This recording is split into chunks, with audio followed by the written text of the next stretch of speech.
তারপর একটু ক্যান্টিনে গিয়েছিলাম, সেখানে ঘুগনি খাওয়ার জন্য, বাট সেখানে ঘুগনি ছিল না। তো ফিরে আসি প্রায় 4 বছর পর আজ আবার কলেজে। 4 বছর পর কেন কলেজে? অ্যাকচুয়ালি আমার গ্র্যাজুয়েশন কমপ্লিট হয়ে গেছে, তাই গ্র্যাজুয়েশনের সার্টিফিকেট নিতে কলেজে আসা। তো কলেজে আমি ঢুকতেই চারিদিক দেখে আমি অবাক হয়ে যাই, কারণ চারিদিকে এত সুন্দর পরিবেশ আমাকে সত্যিই অবাক করে তুলেছিল। কারণ আমরা যখন কলেজে পড়তাম তখন মোটেই এতটা সুন্দর ছিল না।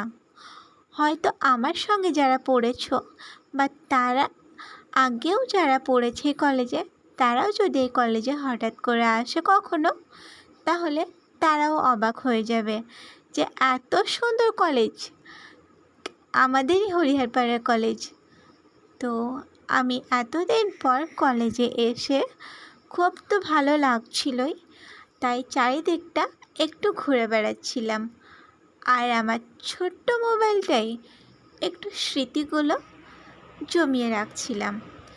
তারপর আমি একটু হাঁটতেই দেখি যে সবুজ ঘাসের মতো এত সুন্দর সুন্দর চীনা ফুল বা টাইম ফুল যাই বলো না কেন, এই সুন্দর সুন্দর ফুলগুলো পুরোটা জুড়ে বিছিয়ে ছিল। এত সুন্দর লাগছিল ফুলগুলো যে মনে হচ্ছিল খানিকক্ষণ ওখানেই বসে থাকি, ভীষণ সুন্দর। তারপর ভাবলাম কলেজে যখন এসেছি ওপরটা একটু ঘুরিয়ে দেখি। তো ওপর থেকে তোমরা ভিউটা দেখলে বুঝতে পারবে যে কতটা সুন্দর লাগছে। তারপর একটু ক্যান্টিনে গিয়েছিলাম, সেখানে ঘুগনি খাওয়ার জন্য, বাট সেখানে ঘুগনি ছিল না। তো ফিরে আসি, তারপর সার্টিফিকেটটা নিয়ে নিই।